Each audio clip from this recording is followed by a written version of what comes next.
पूर्णा शहरातील डॉक्टर आंबेडकर चौक येथे डॉक्टर जाकीर हुसेन शाळा ते डॉक्टर आंबेडकर चौक रोड व पोलीस स्टेशनच्या भीतीला लागून असलेले अतिक्रमण पोस्ट ऑफिसच्या समोरील व डॉक्टर आंबेडकर पुतळा परिसरातील अतिक्रमण हटविण्यात यावे याकरता भ्रष्टाचार विरोधी समिती तालुकाध्यक्ष चंद्रमणी लोखंडे यांचे आमरण उपोषण सुरू।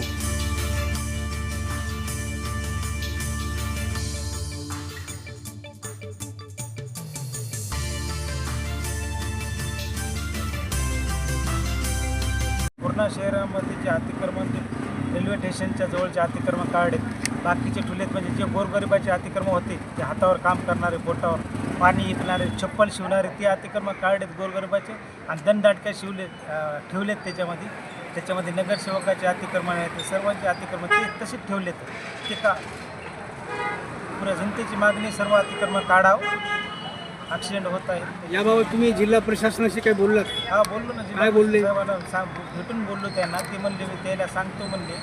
आणि मुजोर आपल्या पूर्णा शहरातले पूर्णा नगरपालिकेचे मुजोर जे शिव आहेत ते काहीच त्याच्यावर पर्याय करीत नाहीत, काही नाही। अशा मुजोर पूर्णा नगरपालिकेचा मी सर्वप्रथम जाहीर निषेध करतो।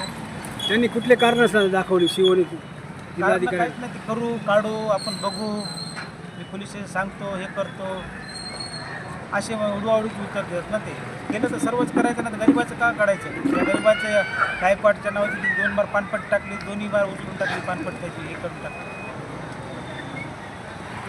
कुठले अतिक्रमण काढावं असं वाटतं तुम्हाला? सर्व पूर्ण शहरामध्ये बाबासाहेब पुतळ्याजवळचं पोलीस स्टेशनला लागून ते पुरा पट्टा आहे, पोलीस स्टेशनच्या बाजूचा पट्टा, पोस्ट ऑफिसचा पट्टा, मस्जिदजवळचं, शिवाजी महाराजा पुतळा, बसवेश्वरचा पुतळा, पुरं अतिक्रमण झाले साहेब। त्याच्यामध्ये पुरं जाण्या येणार लेडीजला त्रास व्हायला आहे, त्याला ॲक्सिडेंट खूप झाले, तर लेडीजला धक्का लागायला आहे, असं आहे ना।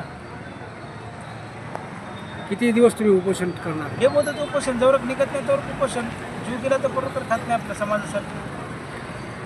उपोषण करण्यापूर्वी तुम्हाला कोणाचे पत्र वगैरे आलेत का? पत्र वगैरे कोणाचे नाही आले, फक्त कलेक्टर साहेबांना पत्र दिलं आपल्याला। कलेक्टर साहेबाला सांगलं मी बसणार आहे म्हणून उपोषण, मी बसून गेली। हे मला उडवाउडीची उत्तर देते, मला बसावंच लागते, जेवढं काढत नाही तेवढं मी बसणार आहे।